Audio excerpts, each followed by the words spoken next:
አንተም እግዚአብሔር አንድ እንደሆነ ታምናለህ፣ መልካምም ታደርጋለህ ይላል። እንዲህስ አጋንንትም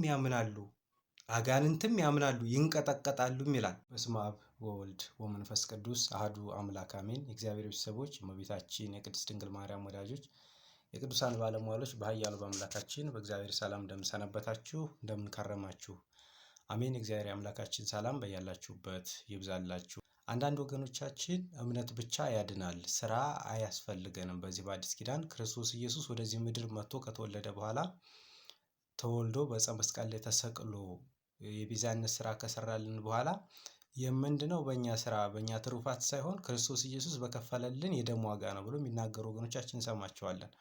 እውነት ነው። ክርስቶስ ኢየሱስ ከቀደመው በደል ከቀደመው ኃጢአታችን አንጽቶናል፣ ንጹሕ አድርጎናል። ያ የውርስ ኃጢአት ያ የቀደመ መርገም በአዳምና በሔዋን ምክንያት የመጣ መርገም ዛሬ ላይ እኔና እናንተን አያገኘንም። ነገር ግን ክርስቶስ አምላካችን ለእኛ የከፈለልን ዋጋ ስለዛ ስለቀደመው በደል በአዳምና በሔዋን ምክንያት ስለመጣው ኃጢአት እንጂ ዛሬ ላይ እኔና እናንተ ዕለት ከዕለት በምናደርገው ኃጢአት ዕለት ከዕለት በምናደርገው በደል ክርስቶስ ኢየሱስ እንደሚጠይቀን ራሱ በቅዱስ ወንጌል ነግሮናል። አንድ ሰው እምነትን ካመነ ክርስቶስ ኢየሱስ ከሰማየ ሰማያት ወርዷል ተወልዷል ብሎ ካመነ ብቻ ያንን ማመኑ ብቻ የእግዚአብሔር ልጅ እንዲሆን ያበቃዋል ብሎ የሚናገሩ ወገኖቻችን እንሰማቸዋለን። ሌላ ምግባር አያስፈልግም፣ ምስጢራትን መፈጸም አያስፈልግም፣ መንፈሳዊ ትሩፋት ስራ መስራት ሊያስፈልግ ይችላል። አንድ ሰው ካመነ በወልደ እግዚአብሔር ብቻ ካመነ ይድናል ብሎ ያስባሉ። ያም ብቻ አይደለም፣ እምነቱ ራሱ ያ ሰው የሚያምነው ክርስቶስ ኢየሱስን ፈራጅ ነው፣ ዘላለማዊ አምላክ ነው ብሎ አምኖ ሳይሆን አማላጅ ነው፣ ያስታርቀኛል፣ ባህሪ አባቱ እና ሎቱ ስብሐት ምስጋና ይግባውና ከባህሪ ሕይወቱ ከመንፈስ ቅዱስ ያስታርቀኛል ብሎ ካመነ ይድናል ብሎ ይናገራል። እጅግ በጣም ስሁት የሆነ እሳቤ እንደሆነ ይህንን የትምህርት ክፍል እንመለከታለን። ለምንድን ነው ስሁት የሆነው? ክርስቶስ አምላካችን እንደተባለው በእግዚአብሔር ወልድ በኢየሱስ ክርስቶስ ማመን ግዴታ ነው። ይሄ የሃይማኖታችን አምድ ዶክትሪን ነው። ነገር ግን ምስጢራትን መፈጸም አለብን። ከእግዚአብሔር የተቀበልነውን ማዳን አጽንተን ለመያዝ አጽንተን ለማስቀጠል ክርስቶስ አምላካችን ለሰው ልጆች ፈጽሙ ብሎ ያሳየንን ምስጢራት መፈጸም ከኛ ይጠበቃል። ከነዚያ መካከል አንደኛው ምስጢረ ጥምቀትን መፈጸም ነው። መጠመቅ አለበት። አንድ ሰው በጥምቀት የሥላሴ ልጅነትን ያገኛል። ዘአምነ ወዘተጠምቀ ይድኅን ወዘኢአምነ ይደየን እንዳለ ማርቆስ በወንጌሉ ማርቆስ 16:16 ላይ ያመነ የተጠመቀ ይድናል፣ ያላመነ ያልተጠመቀ ግን ይፈረድበታል ብሎ ይናገራሉ። ስለዚህ ያመነ ሰው እምነት ብቻ ሳይሆን ምስጢራትን መፈጸም ይጠበቅበታል ማለት ነው። ያመነ የተጠመቀ ይድናል። ስለዚህ ድነት ያለው ይድናል የሚለው የሚመጣው ያመነ ይድናል፣ መጠመቅም ግን ይገባል አይደለም የሚለው። ያመነ የተጠመቀ ይድናል ይላል። ማመንም መጠመቅም ነው ለድነት የሚያበቃው እንጂ እምነት ብቻውን ለድነት ያበቃል የሚል አስተምሮ የሚል ዶክትሪን የለም። በመጽሐፍ ቅዱስ ከየትም ልናመጣው አንችልም። እምነት ብቻ ሰው እምነትን ካመነ ብቻ ይድናል የሚል አስተምሮ ከቅዱስ መጽሐፍ የለም። እሱም ብቻ አይደለም፣ ክርስቶስ አምላካችን ለሌሊት ተማሪው ለኒቆዲሞስ በዚህ በአብይ ጾም ውስጥ በሰባተኛው ሳምንት ይሰበካል፣ በስፋት ይነገራል እና ያ የሌሊት ደቀ መዝሙር በዮሐንስ ወንጌል ምዕራፍ 3 ላይ እንደምንመለከተው ሌሊት እየመጣ ወደ ክርስቶስ ይማር ነበር እና እውነት እውነት እልሃለሁ ሰው ከውሃና ከመንፈስ ካልተወለደ በስተቀር የእግዚአብሔርን መንግሥት ሊያያት አይችልም። ከውሃ እና ከመንፈስ ካልተወለዳችሁ እግዚአብሔር መንግሥት አታዩም። ስለዚህ አንድ ሰው ዘላለማዊ መንግስትን ለማግኘት ከውሃና ከመንፈስ መወለድ አለበት። ከውሃና ከመንፈስ ልንወለድ የምንችለው ደግሞ በጥምቀት ነው። በአርባ በሰማንያችን ተጠምቀን የሥላሴ ልጅነትን ስናገኝ የሥላሴ ልጅነት በጸጋ እናገኛለን ማለት ነው። ስለዚህ መሰረታዊ ጥምቀት ያስፈልጋል ለመዳን። አንድ ሰው እምነት ብቻ አይደለም። ስለዚህ አንድ ሰው ለመዳን የዘላለም ሕይወትን ለማግኘት መጠመቅ አለበት ማለት ነው። እሱም ብቻ አይደለም። ሌላው ሁለተኛው ምስጢር ስጋውን ደሙን መቀበል አለበት። የክርስቶስ የአምላካችንን ቅዱስ ስጋውን ክቡር ደሙን በዕፀ መስቀል ላይ ተሰቅሎ የቆረሰውን ስጋ በዕፀ መስቀል ላይ ተሰቅሎ ስለ ዓለም ቤዛ ብሎ ያፈሰሰውን ደም አንድ ሰው መቀበል አለበት። ያንን ካልተቀበለ የዘላለም ሕይወት ሊኖረው አይችልም።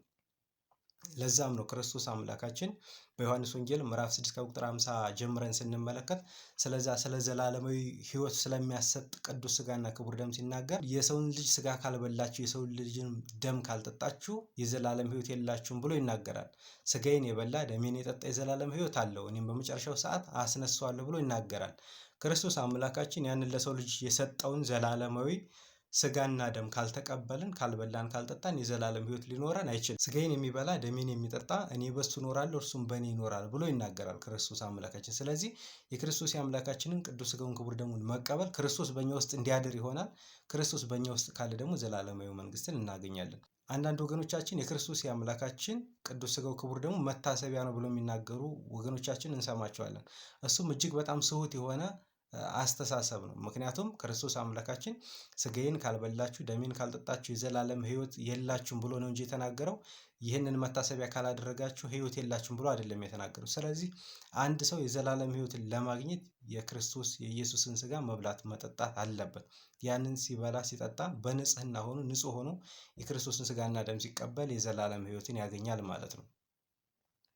በጥቅሉ አንድ ሰው የዘላለም ሕይወትን እንዲያገኝ ከክርስቶስ ጋር ሕያው ሆኖ ለዘላለም እንዲኖር ከዚህ ከጊዜያዊ ዓለም በኋላም ያንን ዘላለማዊ መንግስት ወርሶ እንዲኖር የሚያስፈልጉ በዋናነት መሰረታዊ 4 ነገሮች አሉ። ከነዚህ መካከል የመጀመሪያው እምነት ነው። እንደተባለው ማመን ነው። በስላሴ ያምናል። የስላሴን አንድነትና ሶስትነት አሚነ ስላሴን ማመን አለበት አንድ ሰው። ስላሴ አንድ ሲሆኑ ሶስት ሲሆኑ አንድ ናቸው። አንድነታቸው በመለኮት በአገዛዝ ይህን ዓለም በመፍጠር ይህን ዓለም በማሳለፍ በፈቃድ ስላሴ በእነዚህ ሁሉ አንድ ናቸው። ሶስትነታቸው በስም በአካል በግብር በኩነት በእነዚህ ነገሮች ስላሴ ሶስት ብለን እንናገራለን። አንድ ሲሆኑ ሶስት ናቸው፣ ሶስት ሲሆኑ አንድ ናቸው። ይህንን አንድ ሰው ማመን አለበት። ከዛ ሲያልፍ ደግሞ እግዚአብሔር ወልድ ኢየሱስ ክርስቶስ በተለየ አካሉ ከእመቤታችን ከቅድስት ድንግል ማርያም ከስጋዋ ስጋ ከነፍሷ ነፍስ ነስቷል ብሎ ማመን አለበት አንድ ሰው የዘላለም ሕይወትን ለማግኘት። በዛ ካላመነ የእግዚአብሔር ወልድን ሰው መሆን ካላመነ ያ ሰው የዘላለም ሕይወት ሊኖረው አይችልም ማለት ነው። ስለዚህ በእነዚህ ማመን አለበት። ከዛ ሲያልፍ ምስጢራትን መፈጸም ነው ሁለተኛው። አንድ ሰው የዘላለም ሕይወትን ለማግኘት ማመን ብቻውን በቂ አይደለም። የዘላለም ሕይወትን እንዲያገኝ ምስጢራትን መፈጸም አለበት። ቀደም ሲል እንደተነጋገርነው እሱም የመጀመሪያው መጠመቅ ነው። ያመነ የተጠመቀ ይድናል ስለተባለ መጠመቅ አለበት አንድ ሰው። በጥምቀት የስላሴ ልጅነት ማግኘት አለበት። ከዛ ከተጠመቀ በኋላ ከምስጢራት መካከል አንዱ ደግሞ የክርስቶስን ቅዱስ ስጋና ክቡር ደም መቀበል አለበት ማለት ነው። የመጀመሪያው ማመን አለበት አንድ ሰው። ሁለተኛው ምስጢራትን መፈጸም አለበት። ሌላውና ሶስተኛው በተቀበለው መዳን መጽናት አለበት። ያንን የተቀበለውን መዳን ይዞ እስከ መጨረሻው መጽናት አለበት አንድ ሰው የዘላለም ሕይወትን ለማግኘት። በዛ ካልጸና ጽኑ ሆኖ ካላስቀጠለው ያንን የተቀበለውን መዳን በመካከል የሚያቋርጠው ከሆነ የዘላለም ሕይወት ሊያገኝ አይችልም ማለት ነው። የክርስትና ሕይወት ሁላችንም እንደምናውቀው ለፈጸሙት እስከ መጨረሻው ለጸኑት ብቻ የሚሰጥ የሚታደል ሕይወት ነው። ጀምረው መካከል ላይ ላቆሙት በፐርሰንት የሚከፈል ሕይወት አይደለም የክርስትና ሕይወት።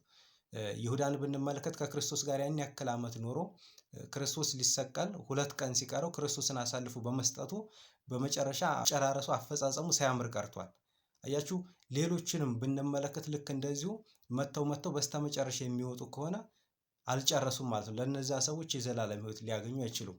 አንዳንዶቹን ስንመለከት እድሜ ዘመናቸውን በሙሉ በኃጢአት በዝሙት በርኩሰት ኖረው በኋላ ተመልሰው በ11ኛው ሰዓት ዋጋቸውን ያገኙትን እንመለከታለን። ባለሽቷዋ ማርያምን ተፍረትን ብንመለከት በስተመጨረሻው መታ ከክርስቶስ እግር ስር ወድቃ ተደፍታ አልቅሳ እግሮቹን በእንባዋ አጥባ በፀጉሯ ብታብስ ክርስቶስ ኢየሱስ ዘላለማዊ ሕይወትን እንድታገኝ አድርጎ ወንጌል በተሰበከበት ሁሉ መታሰቢያ እንዲደረግላት ቃል ኪዳን ገብቶላታል። ክርስቶስ ኢየሱስ ተሰቅሎ ነፍሱ ከስጋው ልትለይ ደቂቃዎች ቀርተው ከቀኝ የተሰቀሉን ወንበዴ ስንመለከት እነዛን ክርስቶስ በተሰቀለ ጊዜ የተደረጉ ተአምራቶችን ተመልክቶ ይህስ የእግዚአብሔር ልጅ ካልሆነ እንዲህ አይነት ተአምር ከቶ እንዴት ሊሆን ይችላል ብሎ በማሰቡ ጌታ ሆይ በመንግስት በመጣህ ጊዜ አስበኝ በማለቱ እውነት እልሃለሁ ዛሬ ከኔ ጋር በገነት ትኖራለህ ብሎት 5500 ዘመን ያክል ለአዳም ያልተከፈተችን ገነት ቀድሞ ወደ ገነት እንዲገባ ሆኗል። አያችሁ፣ የክርስትና ሕይወት እስከ መጨረሻው ጸንቶ ለሚኖርባት ዘላለማዊ ሕይወትን የምታሰጥ ሕይወት ናት ማለት ነው። ሌላውና አራተኛው መንፈሳዊ የትሩፋት ስራዎችን መስራት ነው። አንድ ሰው የዘላለም ሕይወትን ለመውረስ የዘላለም ሕይወትን ለማግኘት መንፈሳዊ የትሩፋት ስራ መስራት ይጠበቅበታል። ከነዚያ ውስጥ ጾም፣ ጸሎት፣ ምጽዋት፣ ስግደት፣ ለሰዎች ለድሆች መለገስ፣ እነዚህ ነገሮች ሁሉ ማድረግ ይጠበቅበታል ማለት ነው። ሁላችንም እንደምናስታውሰው ያ ጎልማሳ መጥቶ የዘላለም ሕይወትን እንዲወርስ ምን ላድርግ ሲለው ሁሉንም ስርዓቱን ምስጢራቱን ታውቃቸዋለህ፣ ሄደህ እነዛን ትእዛዛት ፈጽም ነበር ያለው። እነዚያ ትእዛዛት 10ቱ ትእዛዛት ብለን የምንጠራቸው ናቸው። ስለዚህ እነዛን ከፈጸምክ የዘላለም ሕይወት ታገኛለህ ብሎ ነው ያለው።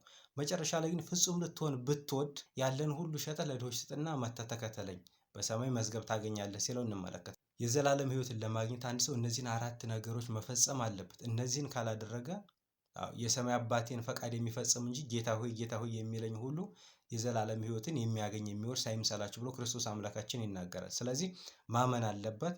ካመነ ምስጢራትን መፈጸም አለበት። ምስጢራትን ከፈጸመ ደግሞ በተቀበለው መዳን ባገኘው መዳን መጽናት አለበት እስከ መጨረሻው። በስተመጨረሻ ደግሞ መንፈሳዊ የትሩፋት ስራዎችን መስራት አለበት። አንድ ሰው እነዚህን ካደረገ የዘላለም ሕይወት ያገኛል። ነገር ግን እምነት ብቻ በቂ ነው ብለው ለሚናገሩ ወገኖቻችን እንዲያው በጣም ብዙ የመጽሐፍ ቅዱስ ጥቅስ ማቅረብ ይቻላል። እምነት ብቻ እንደማያድን፣ እምነትን ከምግባር ጋር አስተባብሮ የያዘ ሰው ብቻ እንደሚድን መመልከት እንችላለን። ከዚያ ውስጥ አንድ ጥቅስ ብቻ እንመልከት። ከ12ቱ ሐዋርያት መካከል ቁጥር የሆነ ቅዱስ ያዕቆብ በመልእክቱ ምዕራፍ 2 ከቁጥር 14 ጀምሮ እንደዚህ ብሎ ይናገራል። ወንድሞቻችን ሆይ እምነት አለኝ ምግባር ግን የለኝም የሚል ሰው ቢኖር ምን ይጠቅመዋል? በውኑ እምነት ልታድነው ትችላለችን?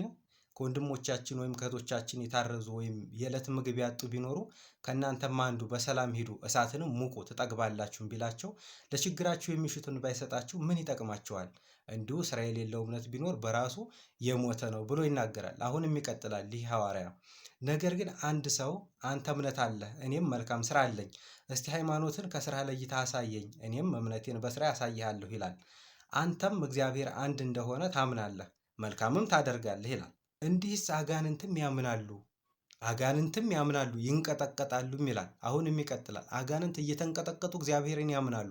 ነገር ግን የነሱ እምነቱ ብቻውን ለድህነት አያበቃም። በጎ ምግባራትን ምስጢራትን መፈጸም መንፈሳዊ የትሩፋት ስራዎችን መስራት እንደሚጠበቅ ያዕቆብ አሁንም ቀጥሎ ይናገራል። እንደዚህ ይላል። አሁን አንተ ሰነፍ ሰው እምነት ያለ ምግባር የሞተች እንደሆነች ልታውቅ ትወዳለህን ብሎ ይናገራል።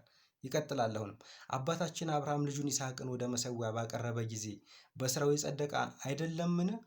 እምነት ለስራ ትረዳው እንደነበረ በስራውም እምነቱ እንደመላች ፍጽምት እንደሆነችም ታያለህ። መጽሐፍ አብርሃም አመነ ጽድቅም ሆኖ ተቆጠረለት የሚለው ተፈጸመ፣ የእግዚአብሔርም ወዳጅ ተባለ።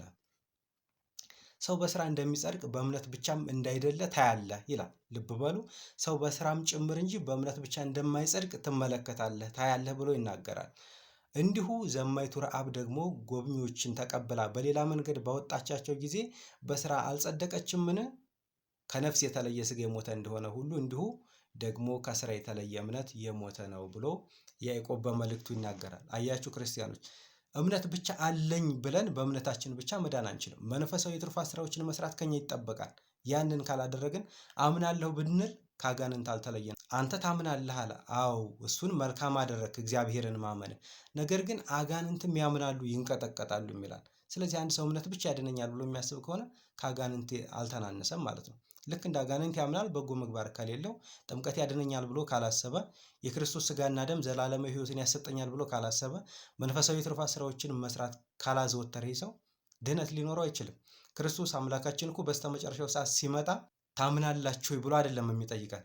ተርቤ አብልታችሁኛል፣ ተጠምቼ አጠጥታችሁኛል፣ እንግዳ ሆኜ ተቀበላችሁኛል፣ ብታረዝ አልብሳችሁኛል ብሎ እነዚህን የትሩፋት ስራዎች ጠይቆ ነው ዘላለማዊ መንግስትን የሚያወርሰን።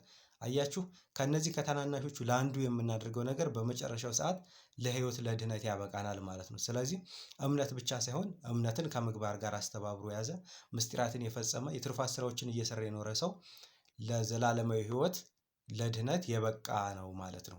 የሰማኑን በልቦናችን ያሳድርብን። በሌላ ትምህርት እስከምንገናኝ ቸር ሰንብቱ። ሚዲያውን ሰብስክራይብ፣ ላይክ፣ ሼር በማድረግ መንፈሳዊ አገልግሎታችን እንድታበረታቱ በእግዚአብሔር ስም እናሳስባለን። ወስብሐት ለእግዚአብሔር። ይቆየኝ።